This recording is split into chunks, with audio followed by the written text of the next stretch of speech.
आज आप एक कॉपी पेन जरूर साथ रखें क्योंकि आपको क्वेश्चंस ट्राई करने होंगे। इसमें कुछ कुछ चीजें हम अप्लाई कर रहे होंगे, जो बीएसएल के फॉर्मूले आए उन्हीं को हम अप्लाई कर रहे होंगे कहीं ना कहीं। पहला सवाल हम शुरुआत यहां से कर रहे हैं। मान लो ये एक यूनिफॉर्म कंडक्टिंग वायर है। Suppose this is a uniform conducting wire.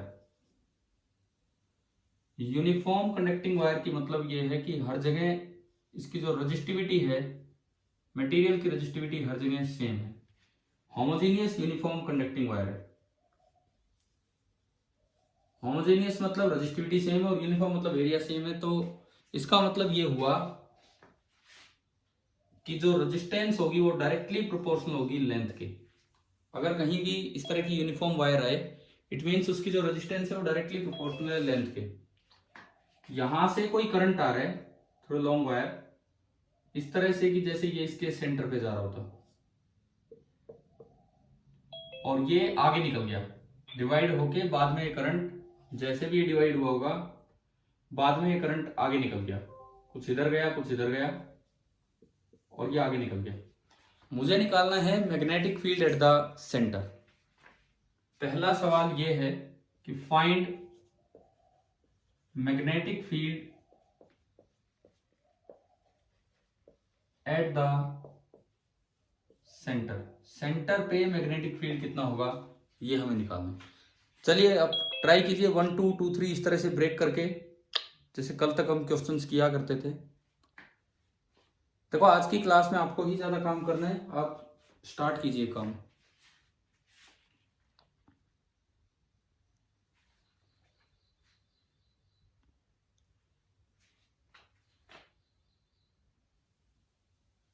सबसे पहली बात मैं आपसे पूछता चलूंगा, आप बताते चलेंगे। This is the part. क्या कह रहे हो?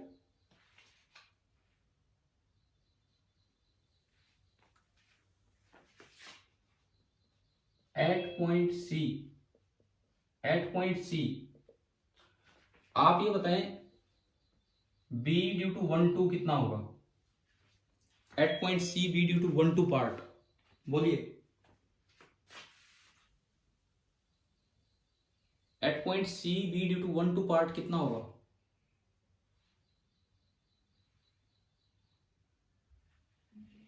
बोलो, आवाज आ रही होगी मेरी?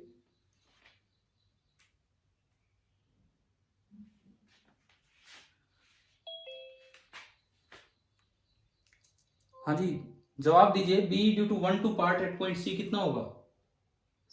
0, क्योंकि इसी लाइन पे है ये पॉइंट।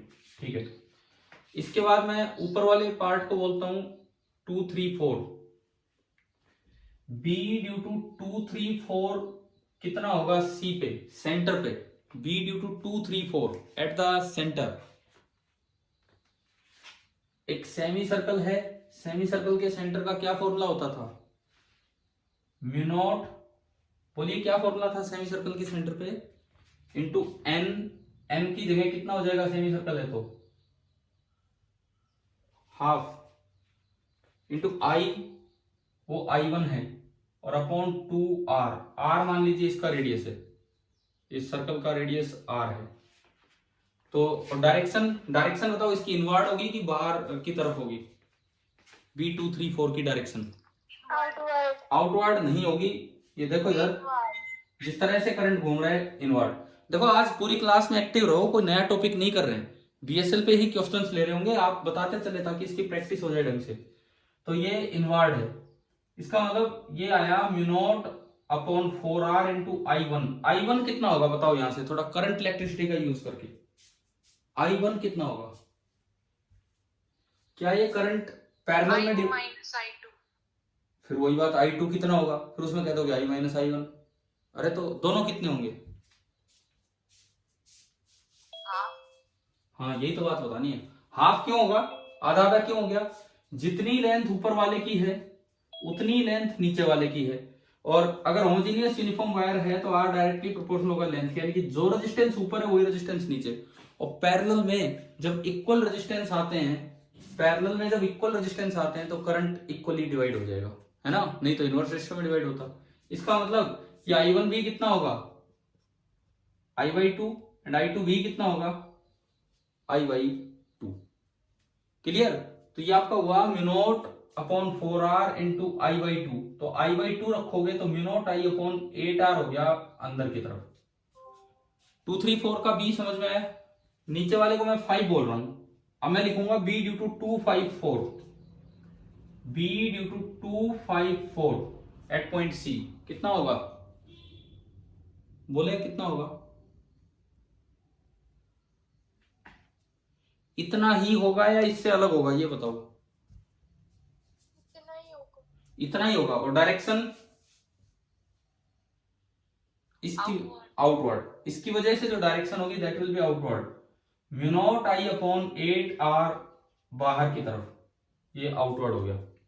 आखिरी पार्ट बचा है ये 4 6 बोल देता हूं, B due to 4 6 at point C कितना होगा? इतना टाइम मत लगाओ, बोलो। हाँ, सीधा जवाब दिया करो, 0। जिसको पता हो तुरंत बोला करो, किसी की वेट मत करो, 0।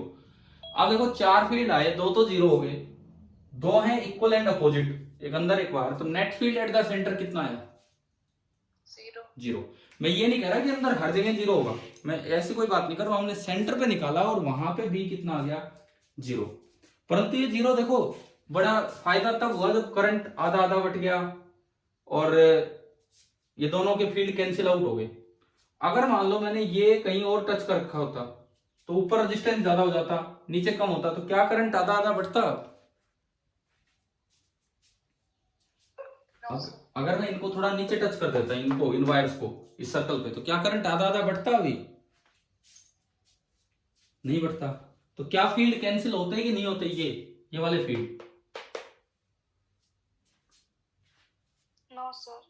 अब चेक करते हैं, ऐसे नो सर नहीं, चेक करते हैं। चलिए ये क्वेश्चन तो हो गया ना क्लियर आपको, ये सवाल तो।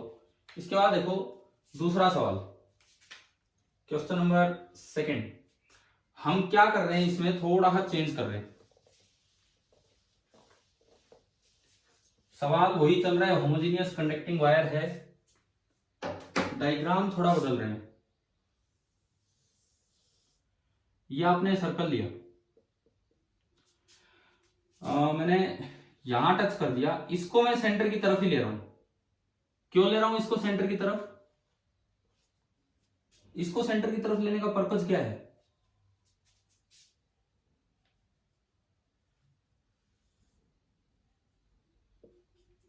देखो ये करंट I आया, 2 हिस्सों में बंटवारा हुआ, I1 और I2, क्योंकि ये पैरेलल में है। इधर से I1 आया, इधर से I2 आया, और ये I आगे निकल गया, और मुझे निकालना है B एट द सेंटर। क्या इस बार करंट बराबर बटेगा? क्या इस बार करंट I1 I2 बराबर बटेगा? No sir. रेजिस्टेंस किसकी ज्यादा है, ऊपर वाले पार्ट की या नीचे वाले पार्ट की? किसकी रेजिस्टेंस ज्यादा है? ऊपर वाले की रेजिस्टेंस ज्यादा है। तो करंट कौन सा ज्यादा होगा पैरेलल में, I2 या I1? बोलो। I2, क्योंकि जिधर रेजिस्टेंस कम होती पैरेलल में उधर करंट ज्यादा। तो ये करंट ज्यादा है ना, सॉरी, ये करंट ज्यादा है, ये करंट कम है, तो क्या इनके फील्ड कैंसिल आउट हो पाएंगे सी पॉइंट पे? ये करंट ज्यादा है, ये करंट कम है, तो क्या इनके फील्ड कैंसिल आउट हो पाएंगे सी पॉइंट पे? No sir. अब देखते हैं उस चीज को। और इनको मैंने इनको इस तरह लेने का पर्पज क्या है? इनको इस तरह लेने का पर्पज ये है कि इनके फील्ड डिस्टर्ब ना करें, कि इनके फील्ड तो 0 ही हो जाएंगे। अब देखो मुझे B एट द सेंटर निकालना है, मैंने फिर से ब्रेक किया, 1 2 3 4 5 एंड 6। अच्छा, क्वेश्चन में सपोज कीजिए एंगल दिया है थीटा, बस यूं लिख दिया कि भाई ये थीटा एंगल है, इस तरह बंटवारा हुआ। पहला काम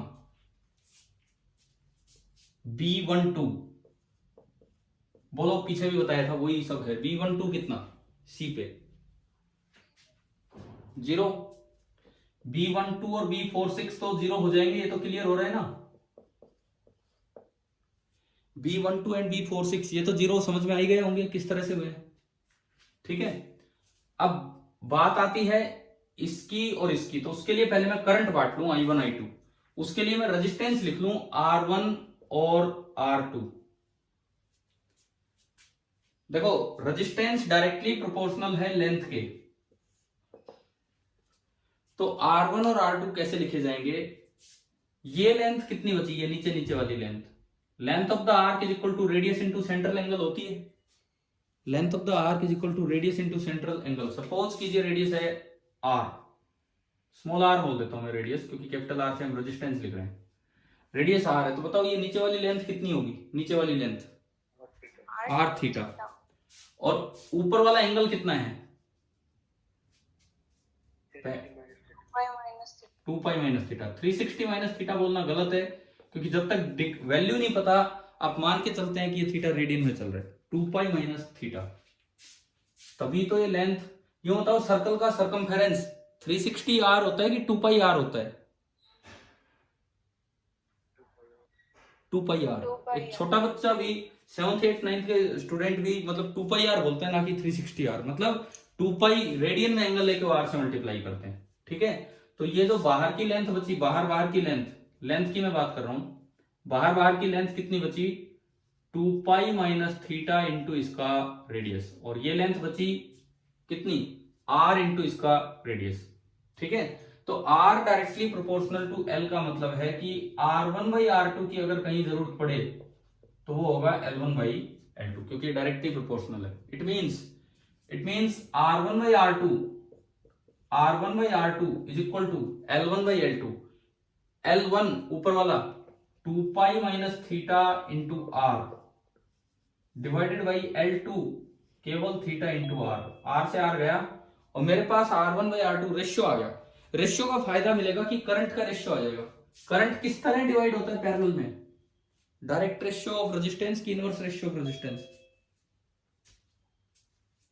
बोले इनवर्स रेशियो। अरे यार मैं इतनी तेज तेज बोल रहा हूं, आप इतने धीरे धीरे क्यों बोलते हो, जोर से बोला करो। I1 घर वालों को पता लगना चाहिए कि आप पढ़ रहे हो। I1 by I2 is equal to, बोलिए R1 बाई R2 की R2 by R1, R2 by R1।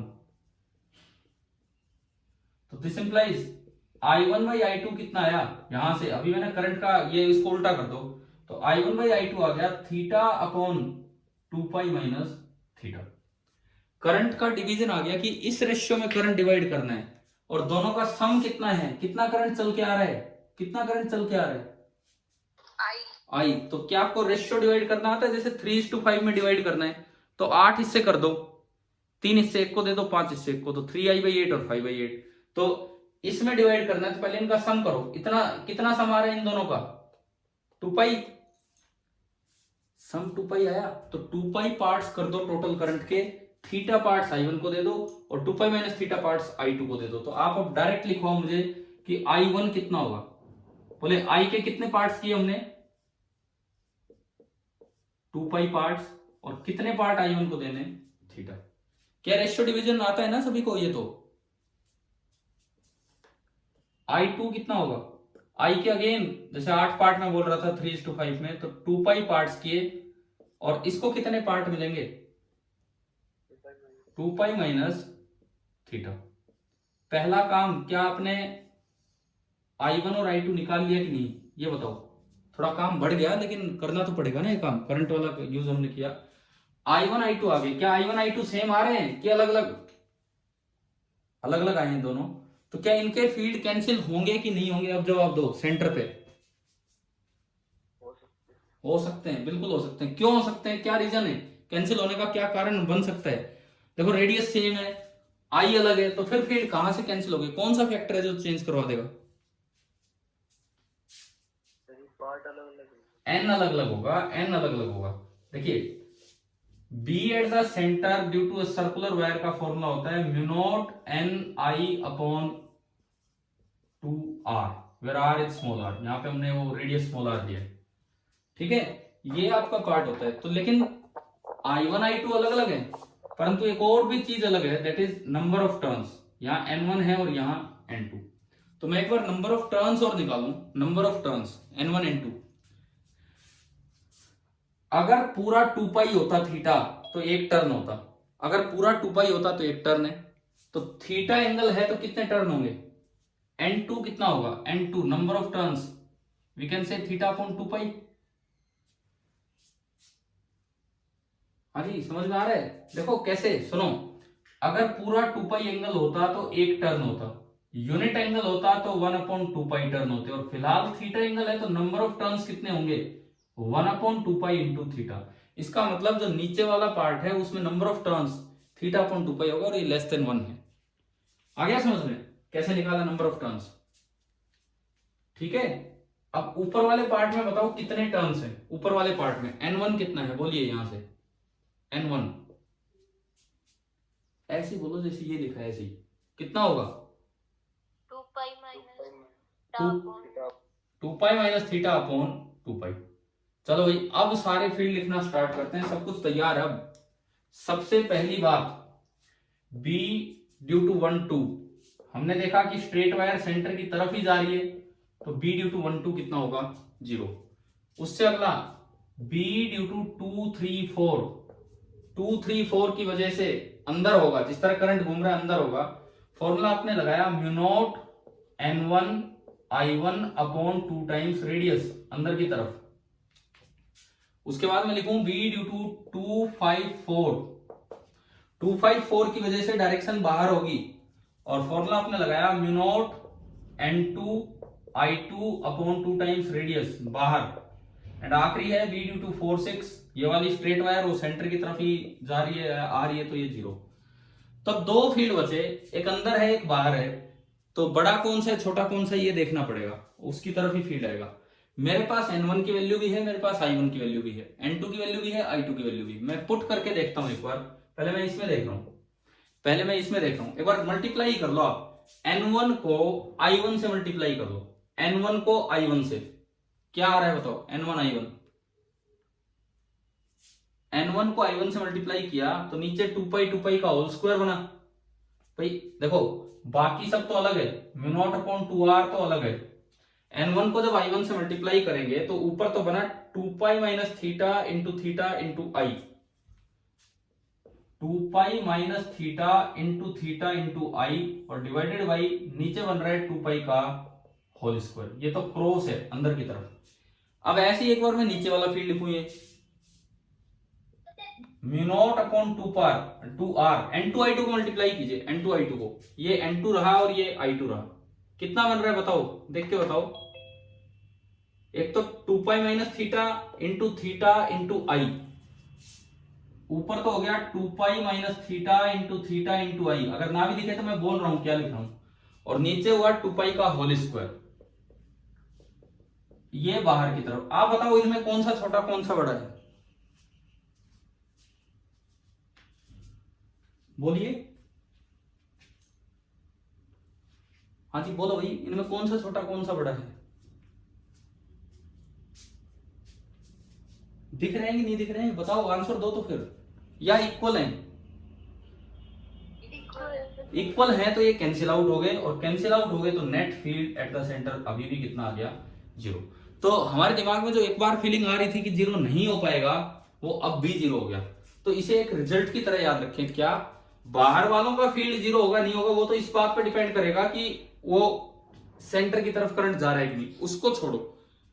अगर एक सर्कल में, अगर एक यूनिफॉर्म सर्कुलर वायर में, यूनिफॉर्म है रेजिस्टेंस बराबर है तब की बात है, यूनिफॉर्म सर्कुलर वायर में आप किसी भी एक पॉइंट से करंट को एंटर करवा लो और किसी दूसरे पॉइंट से बाहर निकलवा लो, जो करंट डिस्ट्रीब्यूट होगा उसकी वजह से, केवल जो डिस्ट्रीब्यूट होगा उसकी वजह से सेंटर पे फील्ड कितना होगा, मैग्नेटिक फील्ड 0। क्या ये रिजल्ट याद रह जाएगा, समझ में आए? ये तब नहीं है कभी नॉन यूनिफॉर्म वायर हो, पता लगे कैसे डिवाइड कर दिया, कैसे, मतलब ऐसा भी तो हो सकता है डायग्राम यही आ जाए, ऊपर भी रेजिस्टेंस आर है नीचे भी रेजिस्टेंस आर है, लेकिन एन अलग अलग है, एन तो अलग है, ये ज्यादा टर्न है कम टर्न है, तब कैंसिल नहीं होगा। अगर R directly proportional to length है तो इनके फील्ड कैंसिल आउट हो जाएंगे। आप ये बताओ क्या ये रिजल्ट समझ में आ गया है कि नहीं आया है, बताएं 1 मिनट। हाँ भाई बोलो, क्या ये रिजल्ट क्लियर हुआ, कब क्या है, क्या यूज करना है, या कोई डाउट है इसमें? ठीक है, चलिए आगे बढ़ते हैं। इसमें सवाल नंबर 2 हमें कुछ सिखा के गया है एक रिजल्ट की तरह, हमें वो चीज याद रख लेनी चाहिए। लेकिन मैं कह रहा हूं कि अगर ऐसा आ जाए, सवाल नंबर 3 हम लेते हैं, क्योंकि कई बार रिजल्ट गुमराह कर देते हैं। ये आया, रुको, ये सर्कल है, यहां से वायर आई, सेंटर पे जा रही है, यहां से वायर आई, यूं निकल रही है इस तरह से। ये एंगल मुझे दिया गया है 60 डिग्री, ये एंगल दिया गया है 60 डिग्री इस तरह से, या चलो और बड़ा ले लेते हैं, 120 डिग्री ले लिया, ये एंगल 1/3 पार्ट हो गया इधर, 120 डिग्री। लेकिन आपको ना अलग से रेजिस्टेंस दिखा रखी है,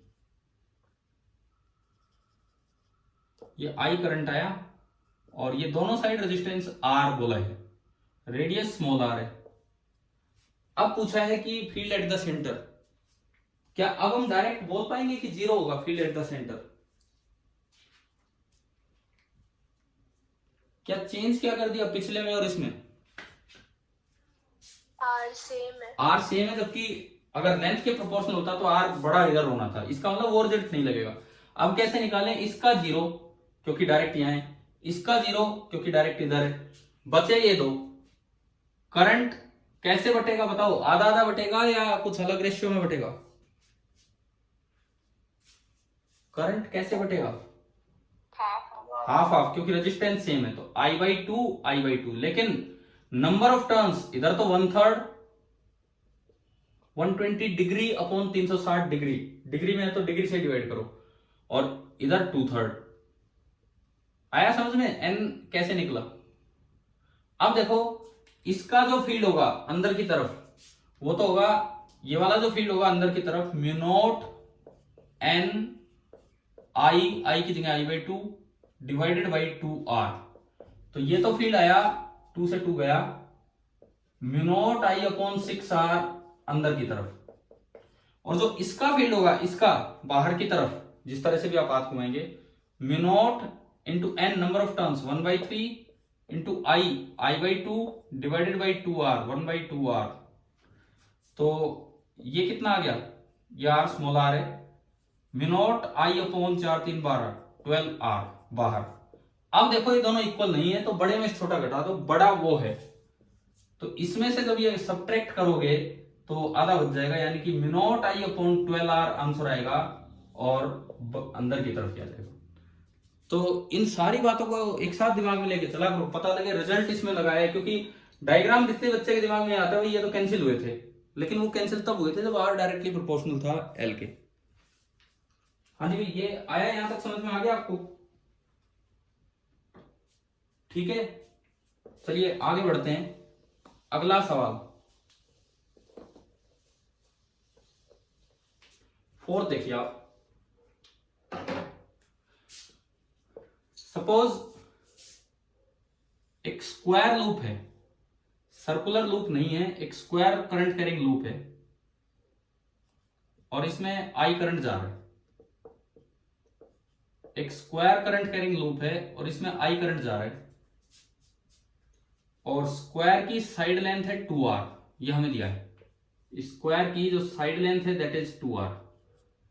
eight the centre of the square आपको फील्ड निकालना है, eight the centre of the square field कितना होगा? Eight the centre of the square field कितना होगा? बी एट सेंटर क्या होगा, ये हमें निकालना है।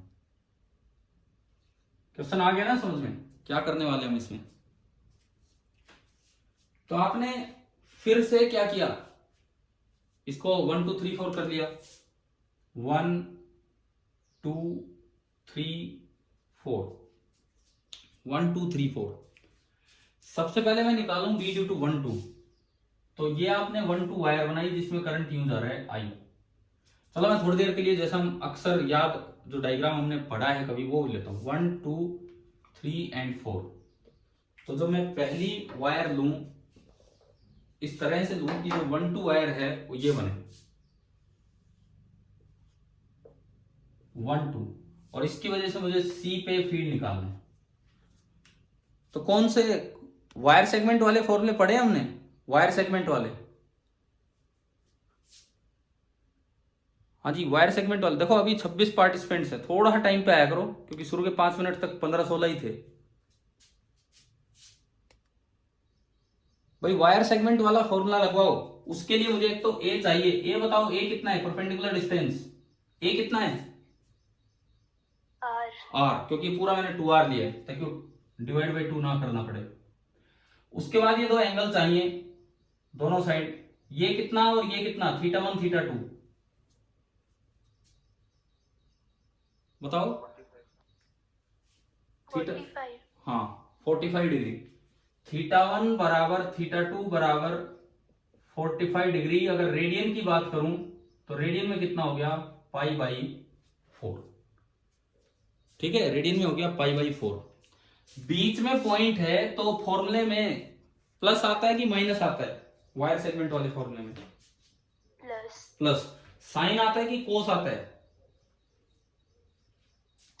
साइन। और सोलेनॉइड वाले फॉर्मूला में कोस। बिल्कुल सही। देखो अब आप बी एट द सेंटर लिखना है, बी एट द सेंटर, तो फॉर्मूला मिनोट आई अपॉन, ये सेंटर नहीं है मतलब जो भी पॉइंट है, याद है ना, 4πa, ए की जगह आर, इंटू साइन π/4, थोड़ा रेडियन में ही चले तो ज्यादा बेटर रहता है, प्लस साइन π/4। क्योंकि कई जगह ऐसा होता है थीटा लिखना पड़ता है, तो थीटा के साथ अगर ये कंपेयर करना पड़ा तो ये फिर 45 नहीं रेडियन में लेना पड़ेगा। साइन 45 डिग्री होता कितना है, साइन 45 डिग्री 1/√2 प्लस 1/√2, 2/√2, 2/√2 मतलब √2, तो √2 इंटू म्यू0 अपॉन 4π इंटू I/R। लेकिन ये आंसर नहीं आया अभी, अभी तो आपने एक का फील्ड निकाला है। क्या बाई सिमेट्री दूसरे का भी इतना ही, तीसरे का भी इतना, ये बोल सकते हैं हम? बताओ मैग्नीट्यूड चारों का सेम होगा कि नहीं होगा? हाँ जी बोलिए, मैग्नीट्यूड चारों का सेम होगा कि नहीं होगा? होगा। अब बात आती है डायरेक्शन की। अगर डायरेक्शन भी सेम होगी तो चारों ऐड हो जाएंगे। अब आप डायरेक्शन निकालो। 1 2 की डायरेक्शन क्या होगी? स्ट्रेट वायर की तरफ अंगूठा, हथेली पॉइंट की तरफ। 1 2 की डायरेक्शन इनवर्ड। 2 3 की डायरेक्शन स्ट्रेट वायर की तरफ अंगूठा, हथेली पॉइंट किधर होगा? इनवर्ड। अब आप 3 4 की बताओ, 3 4 की डायरेक्शन इनवर्ड। ऐसे ऐसे रखना होगा और इनवर्ड। और 4 1 की इनवर्ड, करंट की तरफ अंगूठा, हथेली इधर, राइट हैंड की। क्या आगे ना चारों समझ में? चारों डायरेक्शन इनवर्ड है तो net field at the centre कितना होगा? बोलिए कितना होगा? 4 टाइम्स √2 इंटू म्यू0 अपॉन 4π इंटू I/R। 4 से 4 कट जाएगा और ये आ गया √2 म्यू0 I अपॉन πR अंदर की तरफ। तो हमारा बी एट द सेंटर निकल के आया √2 म्यू0 I अपॉन πR अंदर की तरफ। बताओ ये समझ में आया कि सर्कल के बजाय अगर स्क्वायर लूप आ जाए तो इसमें क्या फर्क है? ठीक है, कैसे कैलकुलेट होना था? क्लियर हो गया? 5वां सवाल। एक सीक्वेंस में हम आगे बढ़ते जा रहे हैं, कुछ चीजें आपको सिखाने की कोशिश कर रहे हैं। अगर स्क्वायर की बजाय, इसको तो उधर पढ़ा रहने दो, अगर स्क्वायर की बजाय आ जाए कि n साइडेड रेगुलर पॉलीगन,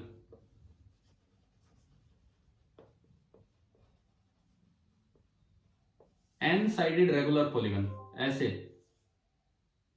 पता नहीं कहां कितनी साइड्स हैं, जो भी हैं हमें कुछ नहीं दिया, इस तरह से घूमे जा रहे हैं, एंड सेंटर की distance from each side is r।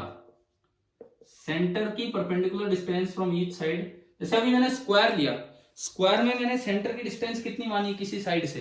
पूरा 2r लेके, ये देखो दिख रहा है ना, सेंटर की परपेंडिकुलर डिस्टेंस किसी साइड से कितनी मान रखी है? r। तो मैंने माना कि इस क्वेश्चन में भी ये दिया है कि सेंटर की परपेंडिकुलर डिस्टेंस है r, इस तरह से दिया गया है, और एक करंट I फ्लो करने लग रहा है, find magnetic field at the centre. हमने जनरलाइज कर दिया पिछले सवाल को, और कुछ नहीं किया, केवल पिछले सवाल को जनरलाइज किया है।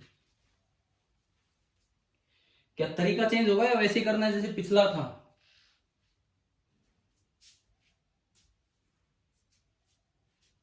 बताओ कैसे करें इसे सोल्व, क्या चेंज होगा क्या नहीं होगा?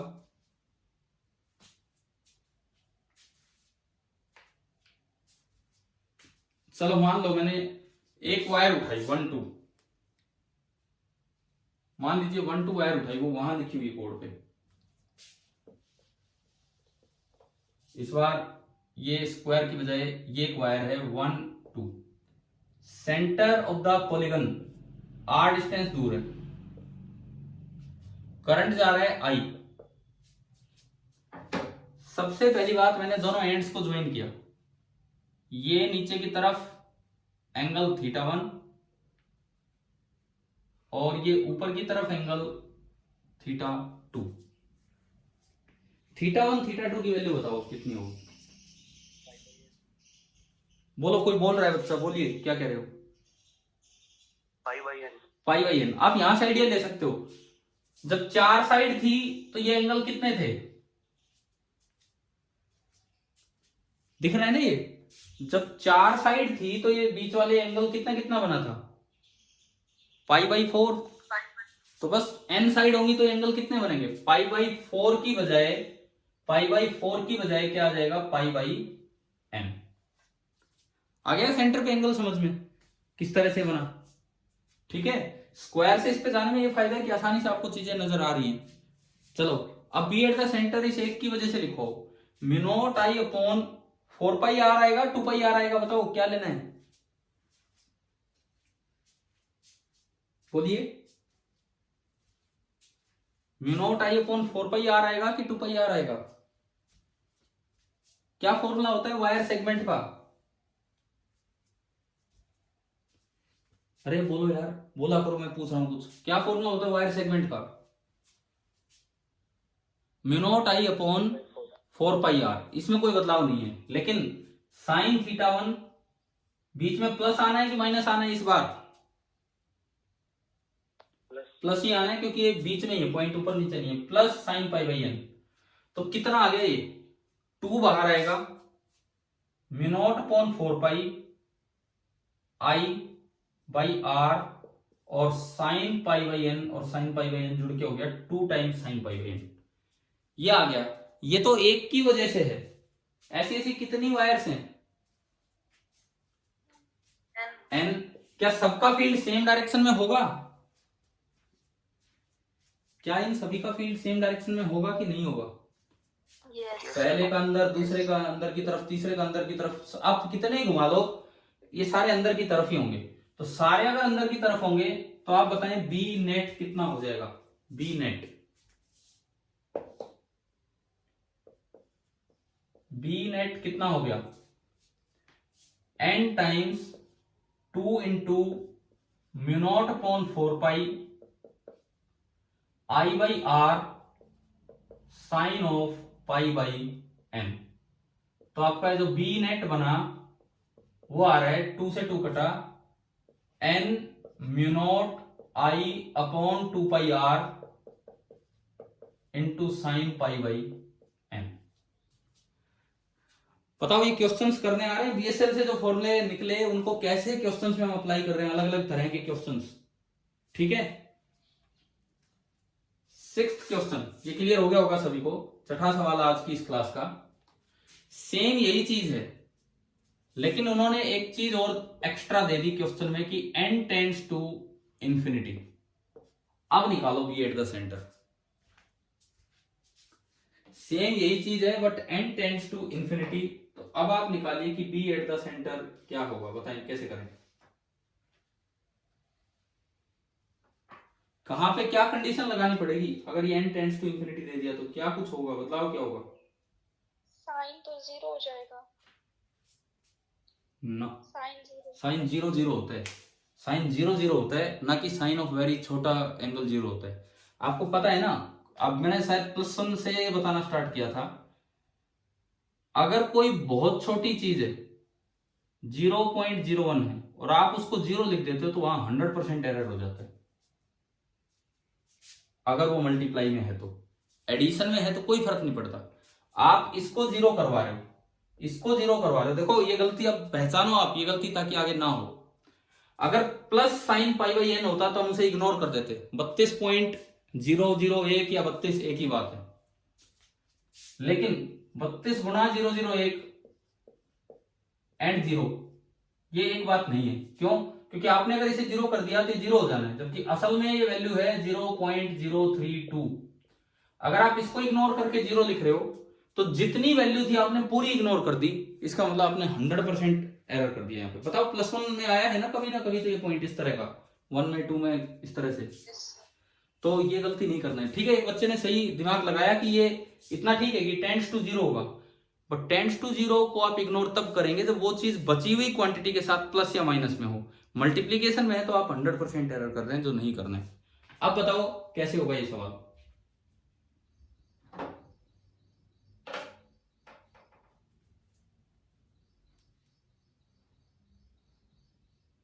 हाँ जी बोलिए, अब ये कैसे होगा?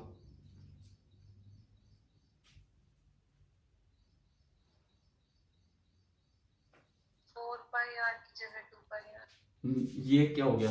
4πr की जगह 2, ये 2 से 2 कट लिया तो वैसे ही कट जाएगा। देखो अब आप इधर सुनो, ऐसे में आपको क्या करना होता है, if n tends to infinity this implies pi by n tends to 0 and for small angles, बताओ साइन थीटा को हम क्या लिखते थे अगर थीटा रेडियन में है तो? बोलिए, पढ़ा होगा अभी तक। Sine theta is nearly equal to theta if theta is in radian. तो रेडियन में तो है, पाई पाई चल रहे हैं यहाँ, तो पाई पाई मतलब रेडियन में ही चल रहे हैं। तो इसका मतलब साइन पाई बाई एन को आप नियरली क्या लिख पाएंगे? Pi by n. अब देखो बी नेट क्या बना एट द सेंटर, n 2, वो ऊपर जो है मैं वो लिख रहा हूं म्यू0 upon 4 pi I by R और pi by N, pi pi N N और 2 से 2 गया। बताओ क्या बचा है, क्या क्या फाइनल आंसर क्या रहेगा ये बताओ। उससे एक और चीज हम देखते हैं, म्यू0 आई बाई 2r, ये किसका फॉर्मूला होता था? कहां का फॉर्मूला है म्यू0 I by 2r? Centre of the circle. अब सुनो, ये सवाल जल्दी इसलिए हो गया क्योंकि हमने अभी पिछला सवाल किया था। अगर पिछला सवाल नहीं किया होता तो यहां तक पहुंचने में बहुत टाइम लग जाता। पहले तो हम ये निकालते, मतलब 2-4 मिनट तो लगते इसमें, 1-2 मिनट इसमें लगते, लिमिट की आपको पता है नहीं पता क्या, तब जाके यहां हो पाता। इसको करने का एक अल्टरनेट तरीका ये है कि अगर n टेंड्स टू इंफिनिटी हो किसी भी n साइडेड रेगुलर पॉलीगन में, अगर n टेंड्स टू इंफिनिटी आ जाए then that polygon becomes a circle. Circle कुछ नहीं होता, सर्कल एक पॉलीगन ही होता है जिसमें n टेंड्स टू इंफिनिटी कर दो तो बहुत ही छोटी छोटी साइड्स बनती चलेंगी और वो क्या बन जाएगा? आपका एक सर्कल बन जाएगा। समझ में आ रहा है ना सर्कल होता क्या है? मतलब ये सवाल अगर पेपर में आए, पहले तो आप ये निकालोगे, फिर ये कंडीशन लगाओगे, फिर ये आएगा। इसकी बजाय डायरेक्ट अगर n टेंड्स टू इंफिनिटी दे दिया तो हम पॉलीगन की जगह क्या मान लेंगे? वहां पे है क्या? वो सर्कल। और सर्कल होते ही दिमाग में आते ही डायरेक्ट ये आंसर आएगा। देखो एक एक सवाल आपको थोड़ा थोड़ा कुछ ना कुछ पॉइंट सिखा के जा रहा है। इस तरह के हमने 6 सवाल अभी तक लिए हैं। क्या बताएं ये 6 के 6 क्लियर हुए कि नहीं यहां तक? ठीक है, आ गया समझ में ये पूरा? इसके बाद देखें आगे,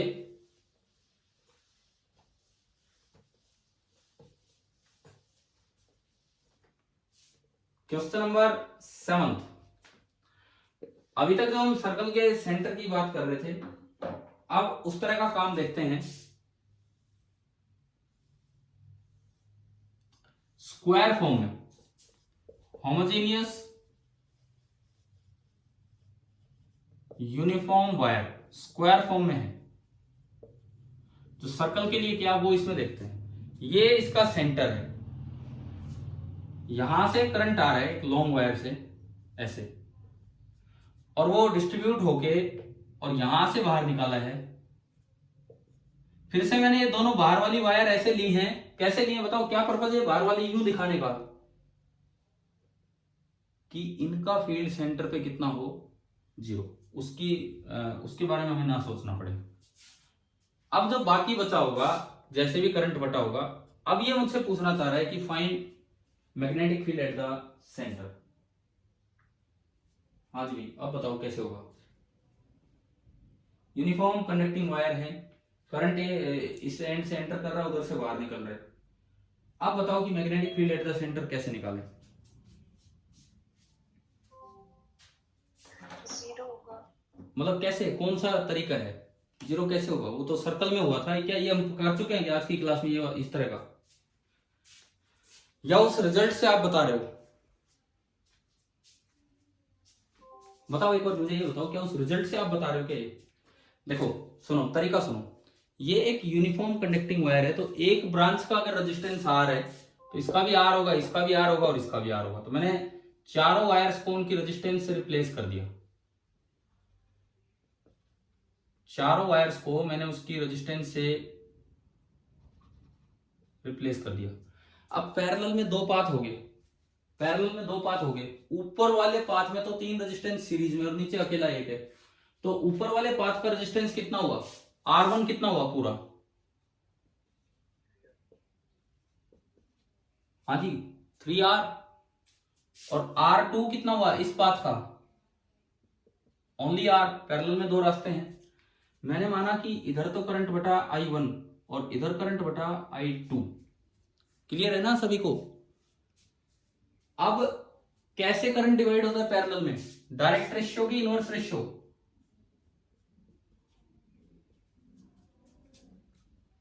I1 by R2 is equal to R2 by R1। R2 तो R है और R1 3R है, यानी कि 1/3। तो 1/3 का मतलब है 4 हिस्से कर दो, I के 4 हिस्से, I/4, एक हिस्सा I1 को दे दो, तो I/4 तो ऊपर गया। इसका मतलब I1 तो मुझे पता लगा I/4 होगा, और I2 को 3 हिस्से दे दो, तो I2 आपका हो जाएगा 3I/4। क्या यहां तक समझ में आ गया है? करंट डिवीजन आ गया समझ में कैसे किया? उसके बाद आपको ये सर्कल नहीं है, आपको फिर से 4 पार्ट्स में ब्रेक करना पड़ेगा इसको, 1 2 3 4 लिख के, और फिर हम निकालें दिस इज 1 2 3 4, और फिर हम चारों का फील्ड का सम करें, वेक्टर सम। सबसे पहले बताओ B12 स्क्वायर है ये, B12 देखेंगे तो देखिए ये आपने परपेंडिकुलर डाला, ये परपेंडिकुलर डाला, लेंथ दी है कि नहीं दी है, लेंथ यार, अब इसकी लेंथ है ना, एज लेंथ L मान लो, स्क्वायर की एज लेंथ L मान लीजिए आप।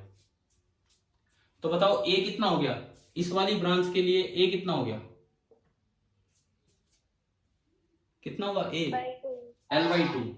तो म्यू I अपॉन I नहीं I1 का मतलब है I/4 अपॉन 4 पाई A की जगह है L/2 इंटू, अंदर बताइए क्या आएगा, अभी किया था स्क्वायर वाला, sine 45 degree plus sine 45 degree, 1/√2 plus 1/√2, 2/√2, यानी कि ओनली कितना बना, √2।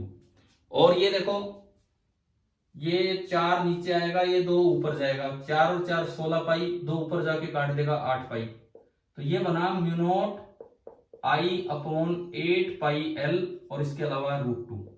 आप बताइए क्या यही आया कि नहीं आया, आप बताओ, क्या √2 mu I upon 8 pi L आ रहा है, कुछ और आ रहा है, कहीं कोई काटने पीटने में गड़बड़ हो,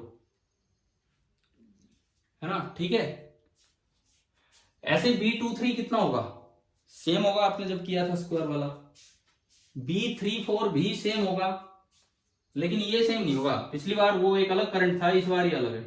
तो आपको B12 B23 और B34 ऊपर के 3 फील्ड मिल गए, यही होंगे, और तीनों अंदर की तरफ होंगे।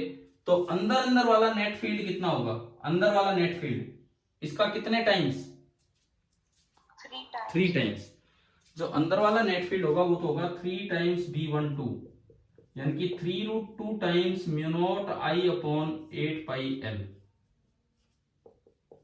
अब एक फील्ड है जो इसकी वजह से होगा बाहर, इसकी वजह से बाहर होगा, पिछले क्वेश्चन से अलग है, वो जो पीछे तो एक ही तरह से घुमाया था, इसकी वजह से बाहर होगा। कितना होगा, कितना होगा, देखो फिर से फॉर्मूला लगाया, बी जो बाहर वाला होगा वो 1/4 की वजह से म्यू नॉट इंटू आई, आई कितना है इस बार 3i/4 3i/4 अपॉन 4 पाई ए कितना है, ए कितना है बोलो, l/2 अंदर तो वही आना है, sin 45 1/√2 प्लस 1/√2 2/√2 यानी कि कितना आना है √2। चलो जी इसको भी संभालते हैं हम।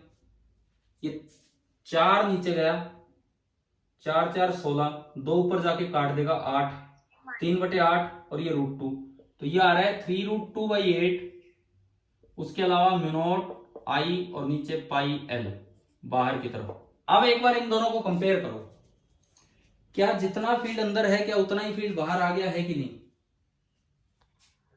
यस आ गया ना, इट मींस दोनों फील्ड कैंसिल आउट हो गए। तो यानी कि यार एक चीज समझ में आ गई हमें, अगर यूनिफॉर्म वायर होगा, चाहे वो स्क्वायर फॉर्म में हो, सर्कल फॉर्म में, कैसी हो, और उसमें कोई पैरेलल में करंट आके डिवाइड होगा, तो उसके सेंटर पे, मैं और कहीं बात नहीं कर रहा हूं, कभी हर जगह बोल दो अंदर, केवल सेंटर पे, उसके सेंटर पे जो करंट यूनिफॉर्म वायर में बटा होगा, दोनों साइड के फील्ड हमेशा कैंसिल हो जाएंगे, चाहे एक साइड करंट ज्यादा हो चाहे एक साइड करंट कम हो। आ गया ये पॉइंट, आ गया समझ में कि नहीं आया बताओ, ठीक है। यस अगला सवाल देखो, आज की क्लास कुछ क्वेश्चंस पे ही हम लेके चले हैं ताकि हम कुछ सीख सकें कि कैसे ये चीजें अप्लाई करनी है। कौन सा सवाल आ गया, 8th नंबर जैसे लिखा हुआ है बोर्ड पे। देखिए मान लो इस तरह से दिया है कि ये एक्स एक्सिस है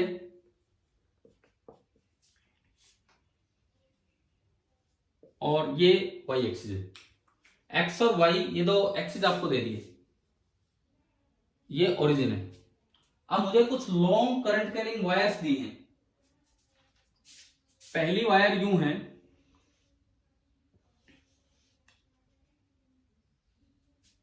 ये डिस्टेंस है ए। पहली लॉन्ग वायर की कुछ अरेंजमेंट ऐसी दे दी और उसकी डिस्टेंस है ए, और सपोज कीजिए करंट मैं यूं मान रहा हूं आई। फर्स्ट वायर तो ऐसे है, सेकंड जो वायर है वो भी बिल्कुल मैं इसी के सिमेट्रिक मान रहा हूं ऐसे ही,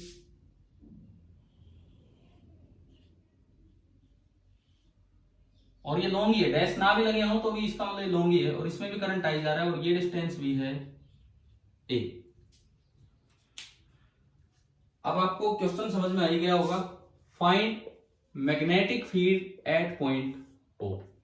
चलो आप फटाफट, 4 पार्ट्स हैं, 2 हॉरिजॉन्टल 2 वर्टिकल, चारों पार्ट्स का आप फील्ड निकाल के बताइए कि क्या आएगा। मैं 2 मिनट चुप हो रहा हूं, आप निकालिए, कैलकुलेट कीजिए और फिर बताइए।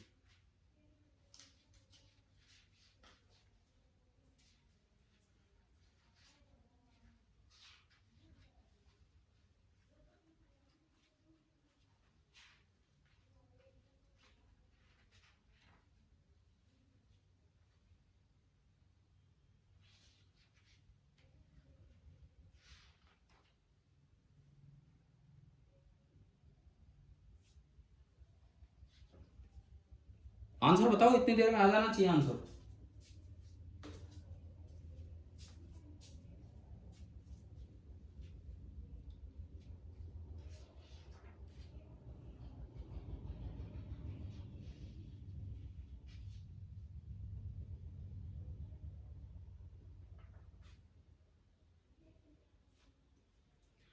हाँ भाई यार बोलो, इतना बड़ा सवाल नहीं था, आप आंसर बताइए, मुझे काफी टाइम हो गया। i/2πa सही है, बिल्कुल सही। बी एट द ओ आएगा mu naught I upon 2πa। कैसे देखिए, 4 पार्ट्स में ब्रेक किया, 1 2 2 3 4 5 5 6। 2 पार्ट्स तो ऐसे हैं जिनका फील्ड तो डायरेक्ट 0 बोल सकते हैं। कौन कौन से 2 पार्ट हैं, 1 2 एंड 4 5। हाँ, B1 2 एंड B4 5 तो होगा 0। ये एक लॉन्ग वायर है और एंड बिल्कुल एक इधर दिख रहा है, बिल्कुल यहां। तो जब एंड बिल्कुल इसी लाइन पे होता है तो आपको याद है म्यू नॉट आई अपॉन 4 ये फॉर्मूला पढ़ा था हमने, है ना। और ये बाहर की तरफ होगा, म्यू नॉट आई अपॉन 4 पाई ए बाहर की तरफ, तो B23 mu naught I upon 4 पाई ए बाहर। ऐसे ही B56 क्या होगा, फिर से वही एक आधी वायर है, एक एंड यहां है और यूं देखोगे तो बाहर की तरफ आ रहा है, तो B56 this is also mu naught I upon 4 पाई ए बाहर। तो दोनों का सम करेंगे, सॉरी ये भी बाहर था, मैंने गलती से क्रॉस लगा दिया, दोनों का सम करेंगे तो डबल हो जाएगा, तो बी नेट आपका आया म्यू नॉट आई अपॉन 2 पाई ए बाहर की तरफ। बताओ क्लियर हुआ यहां तक? अच्छा अब सुनो, कई बार करंट ना देके इसी तरह के सवालों में, हटा दूं मैं, ये आ गया समझ में ये वाला? कई बार करंट ना देके चार्ज की बीम दे देते हैं। जैसे मान लो यूं दिया जाए कि भाई ये क्रॉस एक डायरेक्शन को दिखा रहा है जहां प्रोटॉन बीम चले जा रही है, और इससे डी डिस्टेंस दूर डॉट एक डायरेक्शन को दिखा रहा है जहां से इलेक्ट्रॉन बीम बाहर आ रही है। इससे कोई फर्क नहीं पड़ता, आप उल्टा ले सकते हो, यहां डॉट ले सकते हो, मैं अपोजिट डायरेक्शन बता रहा हूं बस, कोई फर्क नहीं पड़ रहा उससे, कि जैसे प्रोटॉन बीम तो बाहर आ रही है और इलेक्ट्रॉन बीम अंदर जा रही है। कोई करंट नहीं दिया लेकिन चार्ज बीम दे दी, और ये बोला है कि सेम इनका फ्लो रेट है। सेम फ्लो रेट का क्या मतलब है? क्या इलेक्ट्रॉन प्रोटॉन का चार्ज अलग अलग होता है या सेम होता है? इलेक्ट्रॉन और प्रोटॉन का चार्ज मैग्नीट्यूड में सेम होता है, फ्लो रेट वेलोसिटी भी सेम है। यानी कि आपको यह कहना चाह रहा है कि दोनों की वजह से जो करंट बना है यहां भी और वहां भी, करंट जो बनेगा वो सेम करंट बनेगा। एक बार ये बताओ, करंट की डायरेक्शन दोनों में आउटवर्ड है कि इनवर्ड है? करंट की डायरेक्शन बोलो। आउटवर्ड। वो करंट भी आउटवर्ड है, तो दिस इज इक्विवेलेंट टू कि जैसे आपने दो करंट कैरिंग वायर रखी हुई। अब मान लो मैं इनके बीच वाले पॉइंट्स पे फील्ड का ग्राफ आपसे बनवाना चाहूं कि भाई बी का ग्राफ, अप्रोक्सीमेट ग्राफ आप प्लॉट करके दिखाओ यहां से लेके और यहां तक, मतलब इस पे वेरी करो, और x की वैल्यू दी है d से 0। अब देखो यार, मेरे पास अभी कोई क्वेश्चन तो है नहीं, क्वेश्चन होगा तो इसमें ना 4 ग्राफ बने आ जाएंगे, समझ गए आप? 4 ग्राफ आगे कि x 0 से d, x 0 से d, b ऐसे दिखा रखा होगा, x 0 से d, कैसी भी शेप के ग्राफ हो सकते हैं। तो अभी तो कोई सवाल तो है नहीं यहाँ पे मेरे पास, आप जस्ट एक बार अपनी तरफ से कोशिश करो कि कैसे कैसे उस ग्राफ को प्लॉट करेंगे। 0 से d अगर आप ये x को वेरी कराएं तो ये ग्राफ किस तरह का बनेगा, कोशिश कीजिए एक बार, देखिए कहां 0 होना है कहां नहीं होना है, इस तरीके से। सवाल आ गया समझ में कि नहीं आया? क्या दिया है?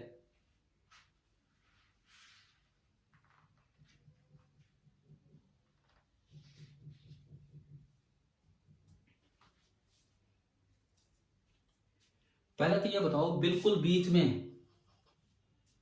b 0 होगा कि नॉन जीरो होगा? बिल्कुल बीच में,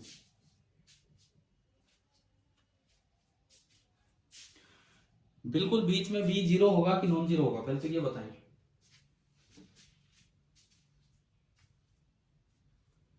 इससे डिस्टेंस d/2, करंट बाहर आ रहा है, पॉइंट उधर है, करंट बाहर आ रहा है हथेली पॉइंट की तरफ की, तो इसकी वजह से b किधर होगा? बिल्कुल बीच में। किधर होगा? इस प्रोटॉन बीम की वजह से यहां पे b किधर होगा? बिल्कुल बीच में, बोलो। इस प्रोटॉन बीम की वजह से बिल्कुल बीच में b किधर होगा? बोलिए। जैसे करंट कैरिंग वायर यूं है, हथेली उधर की, तो किधर जा रही है हथेली? ऊपर। यानी कि इस प्रोटॉन बीम की वजह से b ऊपर होगा, और एक ये लॉन्ग बीम है, लॉन्ग बीम है तो mu naught I by 2 pi r formula, mu naught I by 2 pi r, और आर की जगह d/2। अब बताओ, इलेक्ट्रॉन बीम, चाहे इलेक्ट्रॉन अंदर जा रहे हो, करंट किधर माना जाएगा? करंट किधर माना जाएगा? बाहर। करंट बाहर है, पॉइंट उधर है, तो हथेली ऐसे जाएगी। इस इलेक्ट्रॉन बीम की वजह से करंट किधर होगा? नीचे। करंट नहीं, सॉरी, इलेक्ट्रॉन बीम की वजह से फील्ड किधर होगा? फील्ड नीचे। और ये वाला फील्ड भी उतना ही होगा, mu naught I upon 2 pi into D by two. यानी कि ये बताओ बिल्कुल x बराबर डी बाई टू पे फील्ड कितना होगा, x बराबर डी बाई टू पे फील्ड कितना होगा? 0. 0। तो देखो तरीका होता है रिजेक्शन का। आपको 4 ग्राफ दिए हैं, सबसे पहले तो वो ग्राफ रिजेक्ट कर दो जिसमें x बराबर डी बाई टू पे फील्ड 0 ना दिखा रखो। ऐसा एक ग्राफ मिलेगा या 2 ग्राफ मिलेंगे, इस तरह से होता है। तो क्लियर, एक दो ऑप्शन रिजेक्ट हो गए हमारे। दूसरी बात, अब अगर मैं ग्राफ प्लॉट करना चाहूं, ये b है, ये x बराबर डी बाई टू है, ये x बराबर 0 है और ये x बराबर d है। यहां पे तो फील्ड होगा 0। इससे इधर आओगे तो इसकी वजह से फील्ड स्ट्रांग होगा कि उसकी वजह से फील्ड स्ट्रांग होगा? डिस्टेंस कम हुई, इधर आया में डिस्टेंस कम हुई, तो किसका फील्ड ज्यादा होगा, प्रोटॉन बीम का कि इलेक्ट्रॉन बीम का? Proton. प्रोटॉन बीम, क्योंकि नीचे फॉर्मूले में 2 पाई बी लॉन्ग वायर का जो फॉर्मूला होता है उसमें आता है mu naught I upon 2 pi r, r की वैल्यू x है। इधर आएंगे तो प्रोटॉन बीम का फील्ड किधर है, ऊपर। प्रोटॉन बीम का फील्ड है ऊपर और इलेक्ट्रॉन बीम का फील्ड है नीचे। तो उधर वाले हिस्से में देखते हो तो ऊपर वाला फील्ड स्ट्रॉन्ग है और इधर वाले हिस्से में देखते हो तो नीचे वाला फील्ड स्ट्रॉन्ग है। क्लियर? तो आप बताओ, नेट फील्ड अगर मैं इधर देखूं तो ऊपर मिलेगा और नेट फील्ड अगर मैं इधर देखूं तो नीचे मिलेगा। तो क्या फील्ड ने अपनी डायरेक्शन चेंज की है इधर से उधर जाते समय? Yes, sir. तो अब आप एक दो वो ग्राफ रिजेक्ट कर देंगे जो इधर भी ऊपर बना रखा है, इधर भी ऊपर बना रखा है। समझ गए हो? अब आपको वो वाला ग्राफ सेलेक्ट करना होगा जो इधर से आए, यहां से निकले और उधर अपनी डायरेक्शन चेंज करे। बस इतनी भी अगर समझ आ जाए तो हम उनमें 4 ऑप्शंस में से सही ऑप्शंस को सेलेक्ट कर पाते हैं। बताओ समझ में आया कि ये किस तरह से ये सवाल करने हैं? हाँ भाई, क्लियर हो गया? ठीक है। Yes, sir. एक आखिरी सवाल, फिर मैं बीएसएल के बाद अब आगे बढ़ेंगे एसीएल पे, मतलब अगली क्लास में। पहले आज मैं आपको काम दूंगा बीएसएल से ही रिलेटेड। आखिरी सवाल, हमने जब ये बीएसएल वगैरह पढ़े तो म्यू नॉट और एप्सिलॉन नॉट का जिक्र किया था। इनमें से एक चीज एसआई ने डिसाइड कर रखी है, एक उससे निकलती है। याद है? ये बताया था मैंने आपको। Yes, sir. वो जरूर रिवाइज करना, उन पे क्वेश्चन बन के आ सकता है। यूं आ जाए, इस पे रिलेशन क्या है। मान लो सिंपली यूं ही दिया हो कि चूज द करेक्ट रिलेशन। पहला रिलेशन, mu naught into epsilon naught is equal to c, mu naught into epsilon naught is equal to 1 by c, mu naught into epsilon naught is equal to c square and mu naught into epsilon naught is equal to 1 by c square, where c is the speed of light. बताओ कौन सा relation सही है?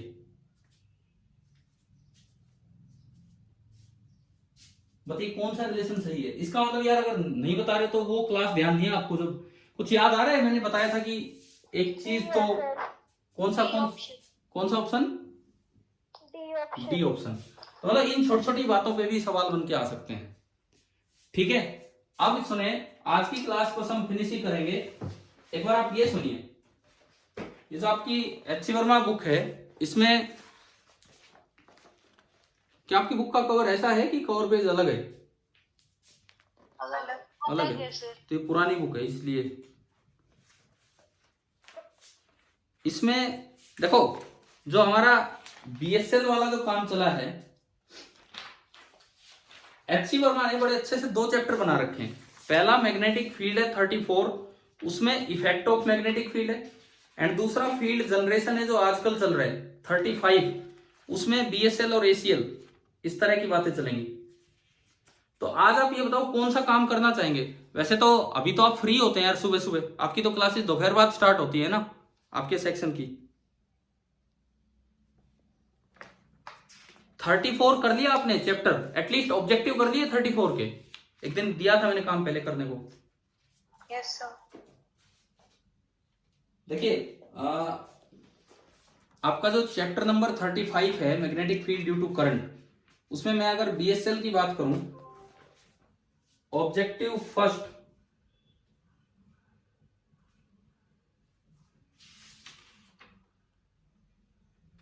आप यार आज एक काम कर लो, चाहे मैंने अभी एसीएल पढ़ाया है कि नहीं पढ़ाया है वो देखा जाएगा, किसी में यूज होगा तो। आप केवल एक काम कर दीजिए, आज शाम तक chapter 34 and 35, HC Verma chapter 34 and 35 इनके objective first and second try कीजिए। हाँ, एक चीज जो हमारी मिसिंग है अभी, एसीएल की एप्लीकेशन में सोलेनोइड आता है, वो मैंने आपको बीएसएल से करवा दिया, पूरा करवा दिया। टोरॉइड कहीं आए नाम, वो सवाल छोड़ देना। और एक दो पैरेलल करंट कैरिंग वायर आए तो बस वो वाला भी कर सकते हो आप ट्राई, ऐसी कोई बात नहीं है। मतलब 2-3 सवाल मुश्किल से बचेंगे। तो आज आप एक काम करेंगे, चैप्टर 34, 35 के objective first, objective second try करके रखे शाम तक या कल सुबह तक, ठीक है। कल पहले आगे बढ़ने के बजाय पहले डाउट क्लास होगी। आपके डाउट्स में आप मैसेज कर देंगे, मैं डाउट्स ही समझा रहा हूँ यहाँ पे, और कोई डाउट्स ही नहीं आएंगे तो भाई फिर एसीएल पढ़ा देंगे, और कोई बात ही नहीं है। चलो ठीक है, आज का टाइम ऑलमोस्ट हो गया है, अब हम फिनिश करते हैं इस क्लास को। Thank you.